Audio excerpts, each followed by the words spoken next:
மாணவர்களே அனைவருக்கும் வணக்கம். மிஸ்ஸஸ் ராமனின் இனிய கணித மேக்ஷனுக்கு உங்களை வரவேற்கிறேன். நான் உங்கள் மிஸ்ஸஸ் ராமன்.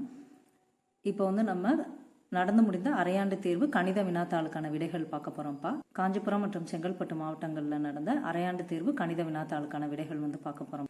இதில் தமிழ் இங்கிலீஷ் ரெண்டுலேயுமே நான் ஆன்சர் எழுதியிருக்கேன்ப்பா. 2 மீடியம் ஸ்டூடெண்ட்ஸ்க்காகவும். கிராஃப் ஜாமெட்ரிக்கான ஆன்சர்ஸ் நான் இதில் கொடுக்கலப்பா. கிராஃப் ஜாமெட்ரிக்கான லிங்க் நான் கீழே டிஸ்கிரிப்ஷனில் தரேன். நீங்கள் லிங்கை கிளிக் பண்ணி வீடியோவை ரெஃபர் பண்ணிக்கலாம். இப்போ வாங்க எல்லா கொஷனுக்குமான ஆன்சர் பார்த்துடலாம்.